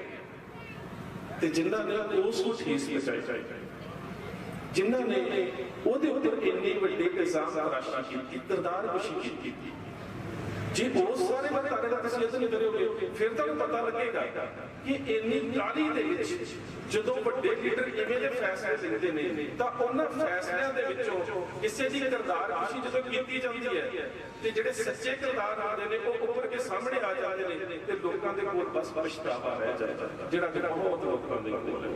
ਮੈਂ ਵੇਖਿਆ ਬਹੁਤ ਲੋਕਾਂ ਦੇ ਕੋਲ ਹੈ। ਸਰਦਾਰ ਜਗਬੀਰ ਸਿੰਘ ਉਹਨਾਂ ਨੇ ਗੱਲ ਕੀਤੀ ਸੀ ਉਸ ਦਿਨ ਸਹੀ ਤੇ ਮੈਂ ਨਾਂ ਲੈ ਕੇ ਗੱਲ ਕਰਦਾ, ਹਮੇ ਦੋ ਜਵਾਨ ਹੋਣਾ ਨੇ ਸ਼ਾਇਦ ਉਹ ਫਿਲਮ ਬਣਾਉਣੀ ਸੀ, ਫਿਲਮ ਸੀ ਸੱਚਾ ਸੂਰਮਾ, ਜਿਹੜਾ ਉਹਦਾ ਦੁਬਾਰਾ ਕੋਈ ਅੱਗੋਂ ਦੁਬਾਰਾ ਬਣਾਉਣੀ ਸੀ। ਉਹਦੇ ਵਿੱਚ ਸ਼ਾਇਦ ਜਿਹੜਾ ਰੋਲ ਦਿੱਤਾ ਜਾਣਾ ਸੀ ਸੁੱਚੇ ਸੂਰਮੇ ਦਾ ਬੱਬੂ ਮਾਨ ਨੂੰ ਦਿੱਤਾ ਜਾਣਾ ਸੀ ਤੇ ਦੀਪ ਨੂੰ ਕਿਹਾ ਗਿਆ ਕਿ ਮੂੰਹ ਮੰਗੇ ਪੈਸੇ ਲੈਣਾ ਕਰਦਾ ਰੋਲ ਕਰਨਾ। ਇਹਦਾ ਖਲਨਾਇਕ ਦਾ ਰੋਲ ਫਿਲਮ ਦੇ ਵਿੱਚ ਚਪੇੜਾ ਖਾਣਾ, ਇਹਦਾ ਚਪੇੜਾ ਨਾ ਤੇ ਅਸਲ ਜ਼ਿੰਦਗੀ 'ਚ ਖਾਧੀਆਂ ਤੇ ਨਾ ਮੈਂ ਕਦੀ ਫਿਲਮ 'ਚ ਖਾਣੀ। ਮੈਂ ਤਾਂ ਚਪੇੜਾ ਮਾਰਨ ਵਾਲਾ, ਮੈਂ ਪੈਸੇ ਲੈ ਕੇ ਫਿਲਮ ਦੇ ਵਿੱਚ ਨਕਲੀ ਨਹੀਂ ਸਕਦਾ, ਮੈਂ ਤਾਂ ਚਪੇੜਾ ਮਾਰਨ ਵਾਲਾ। ਸੋ ਉਹਦੀ ਸ਼ਖਸੀਅਤ ਦੇ ਕੁਝ ਗੁਣ ਸੀ। ਬਹੁਤ ਚਿਰ ਲੰਬਾ ਸਮਾਂ ਬਹੁਤ ਬੁਲਾਰਿਆਂ ਨੇ ਬੋਲਣਾ, ਬਹੁਤ ਚਿਰ ਬੋਲਿਆ ਜਾ ਸਕਦਾ। ਹੁਣ ਮੈਂ ਥੋੜੀ ਜਿਹੀ ਗੱਲ ਹੋਰ ਕਰਦਾ। ਦੀਪ ਸਿੱਧੂ ਦੇ ਜਦੋਂ ਉਸਦਾ ਅਰਦਾਸ ਸਮਾਗਮ ਹੋਇਆ, ਬਹੁਤ ਵੀਰਾਂ ਨੂੰ ਇੱਕ ਗੱਲ ਦਾ ਰੰਜ, ਕੁਛ ਨੂੰ ਸੱਚੀ ਦਿਲ ਦੇ ਵਿੱਚੋਂ ਰੰਜ, ਕੁਛ ਲੋਕਾਂ ਦੇ ਮਨ 'ਚ ਸ਼ਰਾਰਤ ਹੈ। ਉੱਥੋਂ ਵੀ ਵੱਡਾ ਪ੍ਰੋਗਰਾਮ ਨਹੀਂ ਦਿੱਤਾ ਗਿਆ, ਉੱਥੋਂ ਖਾਲਿਸਤਾਨ ਦਾ ਐਲਾਨ ਨਹੀਂ ਕੀਤਾ ਗਿਆ। ਮੈਂ ਬੇਨਤੀ ਕਰਦਾ ਹਾਂ ਕਿ ਖਾਲਿਸਤਾਨ ਦਾ ਐਲਾਨ ਤਾਂ ਸਰ ਜਰਨੈਲ ਸਿੰਘ ਨੇ ਆਪਣੇ ਜਿਉਂਦੇ ਜੀ ਕਰ ਦਿੱਤਾ ਸੀ ਕਿ ਜੇਕਰ ਦਰਬਾਰ ਸਾਹਿਬ ਦੇ ਉੱਪਰ ਹਮਲਾ ਹੋਇਆ ਤਾਂ ਖਾਲਿਸਤਾਨ ਦੀ ਕੀ ਰੱਖੀ ਜਾਵੇ। ਖਾਲਿਸਤਾਨ ਦਾ ਐਲਾਨ ਤਾਂ 1986 ਦੇ ਸਰਬੱਤ ਖਾਲਸਾ ਵਿੱਚ ਕੀਤਾ ਗਿਆ ਤੇ ਖਾਲਿਸਤਾਨ ਕਹਿਣਾ ਕੋਈ ਗੁਨਾਹ ਨਹੀਂ ਹੈ। ਈਵਨ ਮੈਨੂੰ ਕਿਹਾ ਗਿਆ ਕਿ ਖਾਲਿਸਤਾਨ ਦੀ ਗੱਲ ਨਹੀਂ ਕੀਤੀ, 2 ਟਕੇ ਦੇ ਕੇ ਪੱਤਰਕਾਰ ਤਾਂ ਲਿਖੀ ਜਾਂਦੇ ਆ ਜੀ ਖਾਲਿਸਤਾਨ ਦੀ ਗੱਲ ਨਹੀਂ ਕੀਤੀ, ਲੱਤਾਂ ਭਾਰ ਨਹੀਂ ਸੀ ਚੱਲਦਾ। ਇਹਨਾਂ ਨੂੰ ਬੰਦਾ ਪੁੱਛੇ ਜੇ 2016 ਦੇ ਵਿੱਚ ਮੈਂ ਖਾਲਿਸਤਾਨ ਦੇ ਮਸਲੇ ਦੇ ਵਿੱਚ ਅਜੇ ਅੰਮ੍ਰਿਤਸਰ ਸੈਸ਼ਨ ਕੋਰਟ ਤੋਂ ਬਰੀ ਹੋਇਆ। ਗੱਲ ਇਹ ਨਹੀਂ ਹੈ, ਗੱਲ ਹੁੰਦਾ ਮਾਹੌਲ ਦੀ ਸੰਜੀਦਗੀ ਨੂੰ ਸਮਝਣਾ ਵੀ ਅਸੀਂ ਉਹਦੇ ਅੰਤਮ ਅਰਦਾਸ ਸਮਾਗਮ ਦੇ ਵਿੱਚ ਸ਼ਾਮਲ ਹੋਏ ਸੀ। ਸਾਡਾ ਕੋਈ ਰਾਜਨੀਤਿਕ ਏਜੰਡਾ ਨਹੀਂ ਸੀ। ਤੇ ਜੇ ਇਹਨਾਂ ਦੇ ਮਨ 'ਚ ਹੈਗਾ ਕਿ ਛੋਟੇ ਮੋਟੇ ਪੱਤਰਕਾਰ ਤੇ ਲਿਖੀ ਜਾਂਦੇ ਆ ਕਿ ਉਹ ਤਾਂ ਖਾਲਿਸਤਾਨ ਦਾ ਐਲਾਨ ਨਹੀਂ ਕੀਤਾ, ਵੀ ਆਓ ਸਾਡੇ ਨਾਲ ਬੈਠੋ ਅਸੀਂ ਗੱਲ ਕਰ ਦਿੰਦੇ, ਬੈਠੋ ਸਿਰਫ ਲਿਖਣ ਦੇ ਨਾਲ ਤੁਸੀਂ ਕਲਮੀ ਬੇਸੋਮਨ ਕਿਉਂ ਪੜ੍ਹਦੇ ਜਾਂਦੇ ਹੋ? ਲਿਖਣ ਦੇ ਨਾਲ ਹੋ ਜਾਵੇ, ਬੈਠੋ ਤੇ ਸਹੀ। ਤੁਸੀਂ ਫੇਸਬੁੱਕ ਤੇ ਲਿਖ ਦਿੰਦੇ ਹੋ, ਇੰਸਟਾਗ੍ਰਾਮ ਤੇ ਲਿਖ ਦਿੰਦੇ ਹੋ, ਜ਼ਮੀਨੀ ਪੱਧਰ ਦੇ ਉੱਪਰ ਜਿਹੜੇ ਲਿਖ ਚੱਲਦੇ ਨੇ ਉਹਨਾਂ ਨੂੰ ਪਤਾ ਹੁੰਦਾ ਕਿ ਕਿਹੜੀਆਂ ਘਟਨਾਵਾਂ ਜਿਹੜੀਆਂ ਨੇ ਉਹਨਾਂ ਦਾ ਰੂਪ ਕੀ ਹੁੰਦਾ, ਉਹਨਾਂ ਘਟਨਾਵਾਂ ਨੂੰ ਕਿਵੇਂ ਸਮਝਿਆ ਜਾਂਦਾ। ਅਸੀਂ ਸਟੇਜ ਦੇ ਉੱਪਰ ਵੀ ਸਾਨੂੰ ਸਮੱਸਿਆਵਾਂ ਜਿਹੜੀਆਂ ਅਸੀਂ ਸਾਡੇ ਕੋਲ ਦਾ ਪਰਿਵਾਰ ਸੀ, ਉਹਦੀ ਜਥੇਬੰਦੀ ਸੀ, ਉਹਨੂੰ ਪਿਆਰ ਕਰਨ ਵਾਲੇ ਲੋਕ ਸੀ ਤੇ ਉਹਦੀ ਇੰਡਸਟਰੀ ਦੇ ਲੋਕ ਸੀ। ਸਾਨੂੰ ਤੇ ਸਾਰਿਆਂ ਦੀਆਂ ਭਾਵਨਾਵਾਂ ਦੀ ਕਦਰ ਕਰਨੀ ਪੈ ਰਹੀ ਸੀ। ਤੇ ਮੈਂ ਕਹਿੰਦਾ ਕਿ ਜਿਹੜੇ ਕਹਿੰਦੇ ਨੇ ਖਾਲਸਾ ਰਾਜ ਦੀ ਗੱਲ ਕਰਨੀ ਹੈ, ਇਹ ਛੱਡ ਕੇ ਆਪਣੇ ਪ੍ਰੈਸ ਰਿਪੋਰਟ ਦੀ ਜਿਹੜੀ ਦਿੱਲੀ ਦੀ ਪ੍ਰੈਸ ਰਿਪੋਰਟ ਕਰਦੇ ਬੈਠ ਸਾਡੇ ਨਾਲ ਤੁਰ ਪੈਣ, ਅਸੀਂ ਇਹਨਾਂ ਦੇ ਅੱਗੇ ਰੱਖਾਂਗੇ। ਪਰ ਕਿਉਂ ਨੌਜਵਾਨ ਇਸ ਤਰ੍ਹਾਂ ਦੇ ਨਾਲ ਉਹਦੀ ਜਾਣ ਤੋਂ ਬਾਅਦ ਨੌਜਵਾਨਾਂ ਦੀ ਚੇਤਨਾ ਨੂੰ ਕਿਉਂ ਇਸ ਤਰ੍ਹਾਂ ਬਣ ਪੜੇ? ਅਸੀਂ ਬਿਨਾਂ ਮਤਲਬ ਇਹੋ ਜਿਹੀਆਂ ਗੱਲਾਂ ਦੇ ਉੱਪਰ ਜਿਹੜਾ ਸੀਗਾ। ਅੱਛਾ, ਮੈਂ ਮਾਨ ਸਾਹਿਬ ਲੈਕਚਰ ਕਰ ਰਿਹਾ ਸੀ ਤੇ ਕੁਛ ਲੋਕਾਂ ਨੇ ਬੋਲਣਾ ਸ਼ੁਰੂ ਕਰ ਦਿੱਤਾ ਤੇ ਮੈਂ ਇਹਨਾਂ ਦੇ ਕੰਨ ਦੇ ਵਿੱਚ ਗਿਆ ਚਾਬੀ ਸਟੇਜ ਤੇ। ਮੈਂ ਕਿਹਾ ਮਾਨ ਸਾਹਿਬ ਸੰਗਤ ਨੂੰ ਸ਼ਾਂਤੀ ਦੀ ਅਪੀਲ ਕਰਦੇ ਉਹ ਉਹਨਾਂ ਨੇ ਘੱਟ ਪਤਾ ਕੀ ਪਾਇਆ ਜੀ, ਮਾਨ ਸਾਹਿਬ ਖਾਲਿਸਤਾਨ ਦੀ ਗੱਲ ਕਰ ਰਹੇ ਸੀ, ਦੂਜੇ ਨੂੰ ਰੋਕ ਦਿਓ ਤੇ ਆਪਣੇ ਕੋਲੇ ਤੁਸੀਂ ਚੱਲਦੇ ਆਪਣੇ ਕੋਲੇ ਬਣਾਈ ਜਾਂਦੇ ਹੋ। ਮੈਂ ਤਾਂ ਕਿਹਾ ਜੀ ਸੰਗਤ ਚ ਰਹਿਣਾ, ਸ਼ਾਂਤੀ ਦੀ ਅਪੀਲ ਕਰਦੇ ਹੋ। ਤੇ ਅੱਜ ਇਹ ਲੋਕ ਆਪਣੀ ਆਤਮਾ ਨੂੰ ਕੀ ਜਵਾਬ ਦੇਣਗੇ ਜਦੋਂ ਮਾਨ ਸਾਹਿਬ ਨੇ ਖੁਦ ਹੀ ਪ੍ਰੈਸ ਸਟੇਟਮੈਂਟ ਦੇ ਦਿੱਤੀ ਹੈ ਕਿ ਡਾਕਟਰ ਸੁਖਪ੍ਰੀਤ ਸਿੰਘ ਸੰਧੂ ਨੇ ਸਾਡੀ ਜਥੇਬੰਦੀ ਦੇ ਨੁਮਾਇੰਦੇ ਸਿਮਰਜੀਤ ਸਿੰਘ ਮਾਨ ਨੂੰ ਮੰਚ ਦੇ ਉੱਪਰ ਬਹੁਤ ਹੀ ਜ਼ਿਆਦਾ ਮਾਣ ਸਤਿਕਾਰ ਦਿੱਤਾ ਤੇ ਅਸੀਂ ਸਾਰੀ ਜਥੇਬੰਦੀ ਦਾ ਧੰਨਵਾਦ ਕਰਦੇ ਹਾਂ। ਅੱਜ ਇਹ ਲੋਕ ਇਹਨੂੰ ਮੂੰਹ ਖੋਲ੍ਹਣਗੇ, ਸਿਰਫ ਫੇਸਬੁੱਕ ਦੇ ਉੱਪਰ ਲਿਖਣ ਨਾਲ ਕੁਛ ਨਹੀਂ ਹੋਵੇਗਾ। ਜ਼ਮੀਨੀ ਹਕੀਕਤਾਂ ਕੁਛ ਹੋਰ ਨਹੀਂ। ਜਿਨ੍ਹਾਂ ਨੇ ਜ਼ਮੀਨੀ ਤੌਰ ਤੇ ਵਿਚਰਨਾ ਹੁੰਦਾ ਹੈ ਉਹਨਾਂ ਦੀਆਂ ਸਮੱਸਿਆਵਾਂ ਹੋਰ ਨੇ। ਲਿਖਣਾ ਬਹੁਤ ਸੌਖਾ ਹੁੰਦਾ। ਪਰ ਸਾਨੂੰ ਪਤਾ ਹੁੰਦਾ ਹੈ ਕਿ ਜਿੱਥੇ 5 ਲੱਖ ਦਾ ਇਕੱਠ ਹੋਵੇ ਸਾਡੇ ਵੱਲੋਂ ਇੱਕ ਸ਼ਬਦ ਦੀ ਘਾਟ ਜਿਹੜੀ ਹੈ ਨਾ ਉੱਥੇ ਪਤਾ ਨਹੀਂ ਕਿੰਨੇ ਨੂੰ ਖਤਮ ਕਰਾ ਸਕਦੇ। ਉੱਥੇ ਕਿਵੇਂ ਜਿਹੜਾ ਮਾਹੌਲ ਜਿਹੜਾ ਸਰਕਾਰਾਂ ਚਾਹੁੰਦੀਆਂ ਸੀ ਸਾਡੇ ਕੋਲ ਗਰੁੱਪ ਚੈਟਸ ਪਈਆਂ ਨੇ, ਗਰੁੱਪ ਚੈਟਸ ਪਈਆਂ ਨੇ ਸਾਡੇ ਕੋਲ ਕੁਝ ਲੈਫਟਿਸਟ ਲੋਕ ਜਿਹੜੇ ਸਾਡੇ ਵਿਰੋਧੀ ਨੇ ਵੀ ਕੱਲ ਪਤਾ ਨਹੀਂ ਕੱਲ ਕਾਸਵਾਦ ਆਊਗਾ 200 ਬੰਦਾ ਕਰੂਗਾ ਜੇ ਕਿਰਪਾਨ ਚੱਲ ਜਾਏ। ਇਹ ਸਾਡੇ ਸਾਹਮਣੇ ਸਮੱਸਿਆਵਾਂ ਜ਼ਿੰਮੇਵਾਰੀਆਂ ਸੀ ਕਿ ਅਸੀਂ ਸਾਰੇ ਇਸ ਅਰਦਾਸ ਸਮਾਗਮ ਨੂੰ ਸ਼ਾਂਤਮਈ ਸਮਾਪਤ ਕਿਵੇਂ ਕਰਨਾ। ਗੱਲਾਂ ਕਰਨੀਆਂ ਬਹੁਤ ਸੌਖੀਆਂ ਜ਼ਿੰਮੇਵਾਰੀਆਂ ਨਿਭਾਉਣੀਆਂ ਬਹੁਤ ਔਖੀਆਂ। ਸੋ ਇਹ ਸਾਰੇ ਬਾਰੇ ਨੂੰ ਸਮਝਣ ਦਾ ਯਤਨ ਕਰੀਏ। ਮੈਂ ਵਕਤ ਥੋੜਾ ਵੱਧ ਲਾਈ ਗਿਆ ਖਿਮਾ ਦਾ ਜੱਜ ਕੇ ਇੰਨੀਆਂ ਬੇਨਤੀਆਂ ਪ੍ਰਵਾਨ ਫਤਿਹ ਦੀ ਸਾਂਝ ਪ੍ਰਕਾਸ਼ ਦਾ ਤੱਕਣਾ ਜੀ। ਵਾਹਿਗੁਰੂ ਜੀ ਕਾ ਖਾਲਸਾ ਵਾਹਿਗੁਰੂ ਜੀ ਕੀ ਫਤਿਹ।